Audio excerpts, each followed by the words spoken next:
সেনাপ্রধান আপনাকে বলছি, দেশটাকে বাঁচান। নুরুল হুদার সাথে যে ধরনের আচরণ করা হলো, মব সৃষ্টিকারীরা যে ব্যবহারটা করলেন, তাতে আমরা বাংলাদেশের মানুষ মর্মাহত হয়েছে। আজকে একটা বছর হয়ে গেছে, তারপরেও সামাজিক বিশৃঙ্খলা বন্ধ হচ্ছে না, মব বন্ধ হচ্ছে না। সেনাপ্রধান জেনারেল ওয়াকারুজ্জামানকে আমরা কাঠগড়ায় দাঁড় করাতে চাই, এবং শুধু কাঠগড়ায় দাঁড় করাতে চাই না, আমরা তাকে দায়িত্ব দিতে চাই। তিনি তো দায়িত্ব নিয়েছিলেন, কিন্তু দায়িত্ব নিয়েও নেননি। তিনি 5 অগাস্ট 2024 সালে বলেছিলেন, আমি দায়িত্ব নিচ্ছি। এরপরেও বিভিন্ন বক্তব্যে বিভিন্ন সময়ে সেনাবাহিনীর পক্ষ থেকে বলা হয়েছে কোনো প্রকার মব বরদাস্ত করা হবে না। কিন্তু গতকালকে দেখলাম আমরা একজন সাংবিধানিক পদে দায়িত্ব পালনকারী প্রধান নির্বাচন commissioner K M Nurul Huda শুধুমাত্র একজন সাবেক সচিব নন, একজন সাবেক প্রধান নির্বাচন কমিশনার নন, তিনি বাংলাদেশের মহান স্বাধীনতা যুদ্ধের একজন অকুতোভয় বীর যোদ্ধা। তিনি আমাদের 9 নম্বর সেক্টরের সাব সেক্টর কমান্ডার হিসেবে দায়িত্ব পালন করেছিলেন, এবং মুক্তিযুদ্ধ কালে তিনি ক্যাপ্টেন হুদা নামেও পরিচিত। সেই মানুষটি, আমি সবকিছু বাদ দিলাম, তিনি একজন সাবেক সচিব, সাবেক প্রধান নির্বাচন কমিশনার, একজন বীর মুক্তিযোদ্ধা, তিনি একজন সিনিয়র সিটিজেন।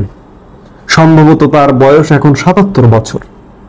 এই বয়সের একজন নাগরিকের সাথে গতকালকে যে আচরণটা করা হলো কিছু বস্তিবাসী, তাতে আমরা মর্মাহত, ক্ষুব্ধ, সংক্ষুব্ধ। কে এম নুরুল হুদা দায়িত্ব পালন করেছেন প্রধান নির্বাচন কমিশনার হিসেবে, একটি সাংবিধানিক পদ। এই পদে দায়িত্ব পালন করতে হলে মন গড়া কোনো দায়িত্ব পালন করা যায় না, সংবিধানের আলোকে থেকেই দায়িত্ব পালন করতে হয়।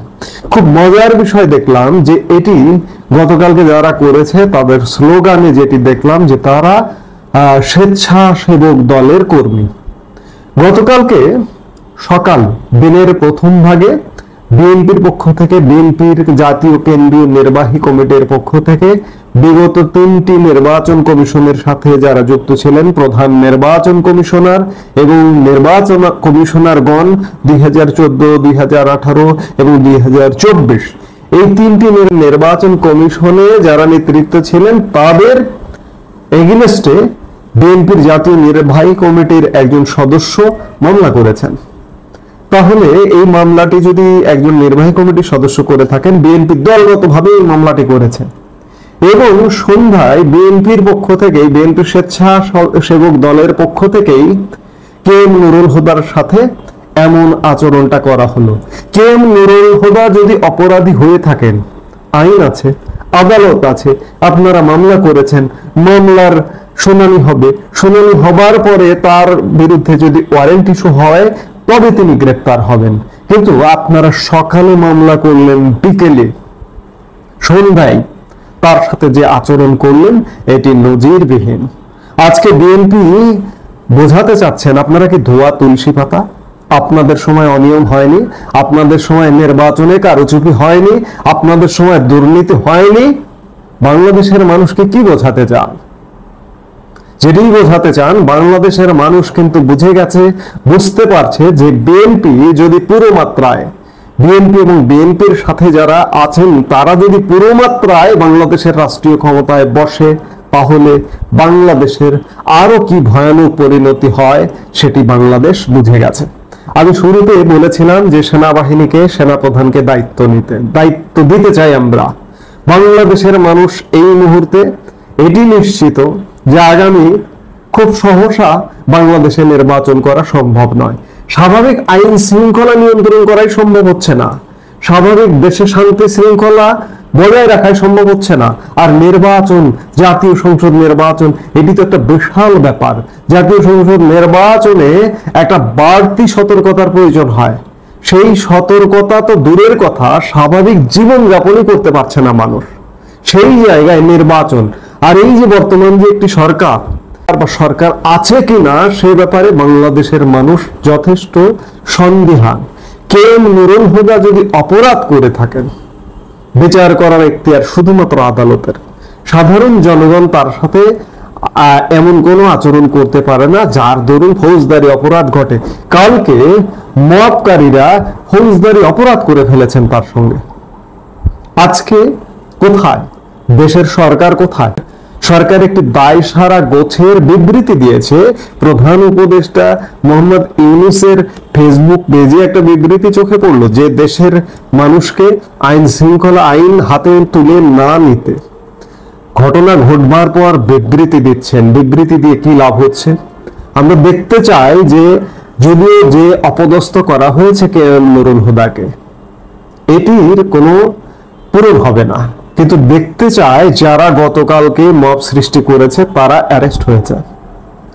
সেনাবাহিনীকে এজন্যই বলছি, সেনাপ্রধানকে এজন্যই বলছি যে দেখুন, সেনাপ্রধান জেনারেল ওয়াকারুজ্জামান, আমাদের দেশের মানুষের ইতিমধ্যেই দেখা হয়ে গেছে।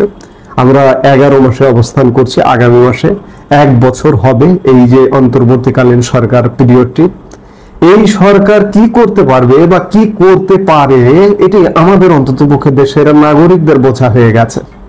সেই জায়গায় এই সরকারকে দিয়ে আমরা দেশের আইন শৃঙ্খলা স্বাভাবিক রাখা, আগামী নির্বাচন করা, এগুলো আর প্রত্যাশা করি না। তাই আমাদের সাধারণ মানুষের একান্ত প্রত্যাশা যে আপনি দায়িত্ব নিয়েছেন, আপনার বাহিনীর পক্ষ থেকে বারবার বলা হয়েছে যে মব সহ্য করা হবে না, আপনি দায়িত্ব নিয়ে মব হচ্ছে, মব সহ্য করা হবে না তবুও মব হচ্ছে। আমি জানি, আমরা জানি যে সেনাবাহিনীর সীমাবদ্ধতা আছে, আর সেনাবাহিনী দেশের প্রধান আইন শৃঙ্খলা রক্ষাকারী বাহিনী নয়। সেনাবাহিনীর কাজ দেশের স্বাধীনতা সার্বভৌমত্ব বজায় রাখা, দেশের স্বাধীনতা সার্বভৌমত্ব হুমকির মুখে পড়লে তার বিরুদ্ধে অ্যাকশনে যাওয়া। কিন্তু দেশের প্রত্যাহিক আইন শৃঙ্খলা নিয়ন্ত্রণের দায়িত্ব পুলিশের। সেই পুলিশ আজও সঠিকভাবে কাজে নামতে পারেনি, এই ব্যাপারে আর কোনো সন্দেহের অবকাশ নেই। এখনো যেহেতু প্রায় 1 বছর হতে চললে, এখনো যেহেতু মব হচ্ছে, সেহেতু বুঝেই নিতে হবে। এবং পুলিশের সামনে মব হচ্ছে। গতকালকে পুলিশের সামনে কে এম নুরুল হুদাকে হেনস্থা করা হয়েছে। তাহলে বুঝুন যে পুলিশ আসলে কাজ করছে না। কেন কাজ করছে না? পুলিশের মধ্যে একটা ভীতিকর অবস্থা বিরাজমান।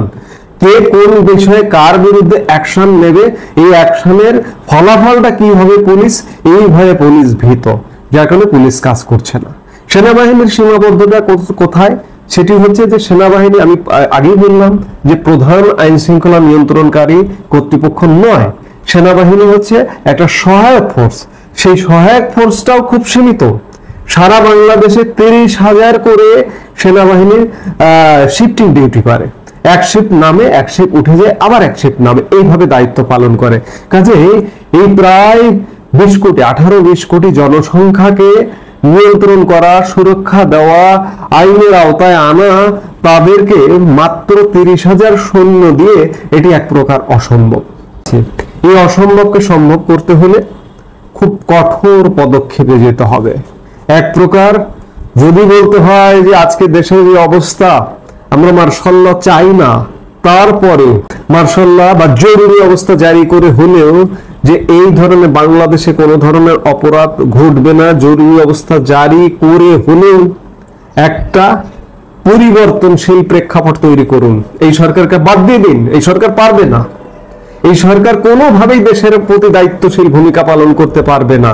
সেই জায়গায় সেনাবাহিনী দায়িত্ব নিন এবং দায়িত্ব নিয়ে পুরো ব্যবস্থাটাকে সংস্কার করে, পুরো ব্যবস্থা সংস্কার বলতে শুধুমাত্র নির্বাচনের জন্য যে পরিবেশটা তৈরি করা দরকার সেটির সংস্কার বলছি। সংস্কার করবে পার্লামেন্ট, সংস্কার করবে রাজনীতিবিদরা, সংস্কার করবে রাজনৈতিক দল। শুধুমাত্র নির্বাচন করবার জন্য দেশে যে পরিবেশটা করা দরকার সেটি করতে হবে। করে সেনাবাহিনীর তত্ত্বাবধানে একটা নির্বাচন দিন, অবাধ, নিরপেক্ষ এবং সুষ্ঠু, কোনো বিশেষ পক্ষের দিকে দৃষ্টি না দিয়ে সুষ্ঠু নির্বাচন। দেখুন কে ক্ষমতায় আসে। সব দলের সমান, আওয়ামী লীগ, বিএনপি, জামাত যদিও কথা আছে স্বাধীনতা বিরোধী, মুক্তিযুদ্ধ বিরোধী, তারপরেও জামাত ঠিক আছে। বাংলাদেশের মানুষ সিদ্ধান্ত নেবে জামাতকে রাখবে না রাখবে। জোর করে নিষিদ্ধ করার পক্ষে আমিও নয়। সেই জায়গায় জামাতও নির্বাচন করুক, এনসিপি নির্বাচন করুক, সবাই নির্বাচন করুক, সবাই নির্বাচন করে একটা নির্বাচিত সরকার আসুক। সেই পরিবেশটা তৈরি করবার জন্য হলেও সাময়িকভাবে সেটা 3 মাসের জন্য হোক, কিংবা যদি পুরো পরিবেশটা তৈরি করার জন্য আরেকটু বেশি সময় লাগে সেটিও নিন। তারপরে সেনাবাহিনী, সেনা প্রধান দায়িত্ব নিন। এই মুহূর্তে এছাড়া আর কোনো উপায় নেই। দেশের বেশিরভাগ মানুষ প্রত্যাশা করছে, কামনা করছে সেনাবাহিনী দায়িত্ব নিন, দায়িত্ব নিয়ে একটি নির্বাচন করে দিয়ে ব্যারাকে ফিরে যান। এছাড়া বাংলাদেশের স্বাধীনতা, সার্বভৌমত্ব বিপন্ন হয়ে যাবে, কেউ রক্ষা করতে পারবে না। এই জন্য বিনীতভাবে বাংলাদেশের বেশিরভাগ মানুষের পালসটা বিভিন্নভাবে আমরা যাচাই করেছি, করবার চেষ্টা করেছি। শুধুমাত্র দলীয় দল কেন, অন্ধ ছাড়া দেশের প্রত্যেকটি মানুষ চায় না যে দেশে এই পরিস্থিতি চলুক, কিংবা গতকালকের ঘটনায় বাংলাদেশের মানুষ বেশিরভাগ মর্মাহত হয়েছে। সেই জায়গা থেকে সেনাবাহিনীর দায়িত্ব নিয়ে দেশ উদ্ধার করুন। এছাড়া এরপরেও যদি আপনারা দায়িত্ব না নেন, তাহলে বাংলাদেশের মানুষ এমনিতেই প্রত্যাশা ছেড়ে দিয়েছে। আমি বরাবর সেনাবাহিনীর পক্ষে কথা বলি, যৌক্তিক কথা বলি যে সেনাবাহিনীর অনেকটা হাত পা বাধা ছিল বা বাধা আছে নানান কারণে, কিন্তু মানুষ বিশ্বাস করে না। মানুষ আমাকেও গালি দেয় যে আপনি সেনাবাহিনীর পক্ষে কথা বলেন, সেনাপ্রধানের পক্ষে কথা বলেন, কিন্তু আমি কার পক্ষে কথা বলবো? সেনাপ্রধান, সেনাবাহিনী দেশের আইনি ভিত্তির উপর নির্ভর করে গঠিত। সেনাপ্রধান সাংবিধানিক নিয়ম অনুযায়ী, দেশের প্রচলিত আইন অনুযায়ী নিয়োগপ্রাপ্ত, কাজে আমি তার পক্ষে কথা বলবো। আমার সর্বশেষ প্রতিষ্ঠান, সব প্রতিষ্ঠান ধ্বংস হয়ে গেছে, এই মুহূর্তে শুধুমাত্র সেনাবাহিনী বেঁচে আছে, জেগে আছে, এবং শেষ পর্যন্ত সেনাবাহিনীরই বাঁচাতে হবে। সেনাবাহিনী যদি না বাঁচায় তাহলে ধরে নেবেন, মনে করতে হবে আমরা মৃত, আমরা মারা গেছি, আমরা পরাধীন হয়ে গেছে। শেষ কথা এটাই বলবো যে সেনাবাহিনী আর বসে থাকার সময় নেই, দায়িত্ব নিন, দেশ বাঁচান। এই মুহূর্তে এ পর্যন্তই। সবাই ভালো থাকুন, সুস্থ থাকুন।